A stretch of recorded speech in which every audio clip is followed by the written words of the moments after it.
Ladies and gentlemen, what's going on? It's your boy Ruben. New week, new video. Been a minute. Glad to be back. A few things I want to talk about with regards to the Knicks. 8-game winning streak, baby. That's all I got to say. Now, I will say this, okay? And I was talking to a friend and I told him the Knicks are legit. And what I mean by that are, I don't know if you guys remember me saying that the Knicks were going to make the playoffs this year. I said I thought an 8 seed was definitely doable and should happen this year. Now we're sitting in the 4th seed after beating Atlanta. But you know me, I want to temper expectations a little bit, and that's because we caught some breaks, right? So some of the none of those games were against what I would consider like unbeatable opponents, right?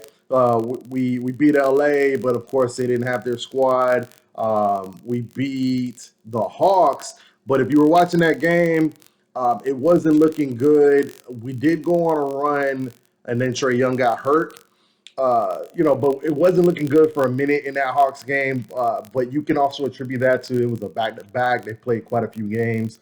I think it was something like they played like 7 games in like 10 days or something like that. I don't know. It was some weird number. But with that being said, nonetheless, they're now in the 4th seed.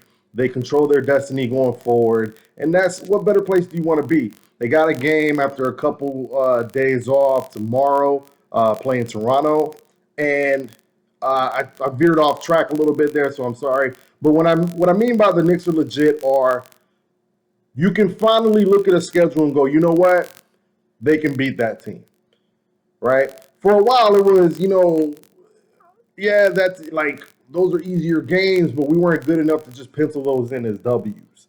And we can finally beat like it may be a low bar, but at least we are now what I consider an average team. Right? Let's be fair. We're not world beaters. I'm not sure that we're still missing a piece to really contend. But depending on the matchup, I really think a first round win can even be had because right now I'm not sure if Atlanta fell to 6, but I think we flip flop where we're 4, they're 5. In that scenario, we would basically have home court advantage against Atlanta, and we've beaten them 3 times this season. I can see us winning a series against Atlanta, but we're not quite ready for prime time yet as it pertains to playing maybe a team, depending on the team, because certain teams can implode. But let's say we're not ready to play the Brooklyn Nets. We're not ready to play, or we're not really ready to beat Milwaukee, even though some of those teams have flaws that I think we can take advantage of. But the upper echelon teams, we're not ready for them. But Atlanta, we can beat Atlanta. We didn't look great against Miami, but I think we can push Miami.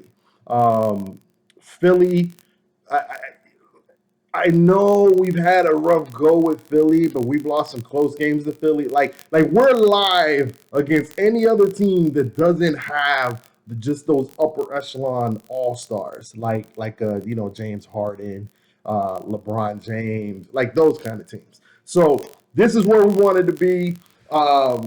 Now Julius Randle is New York. I don't really know how we let him go at this point, unless it's for somebody forces their way out, like a superstar type talent forces their way out. Would you trade Julius Randle for Devin Booker? Would you trade Julius Randle for Luka Doncic? These are questions that you got to ask. But he has captured the heart of New York. He's the epitome of what it is to be a New York Knick, and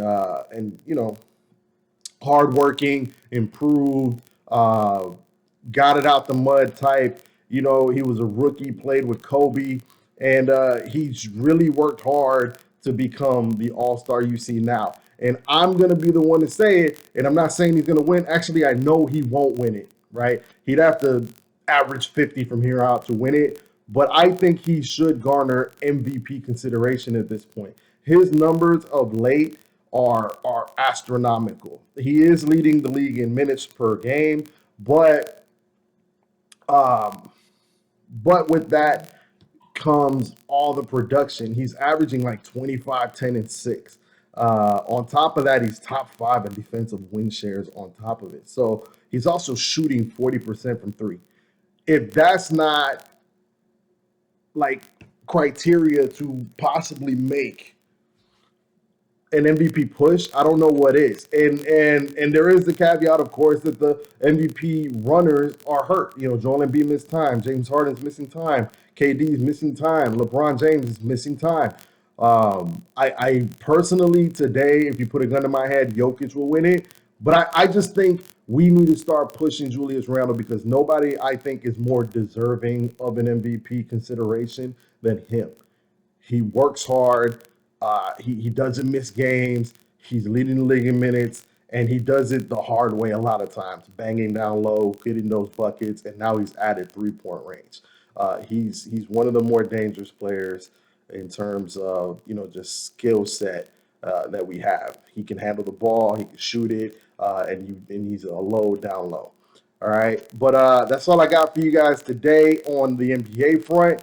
I'm definitely looking forward to seeing how this plays out. Go Knicks, Knicks tape. Let's go.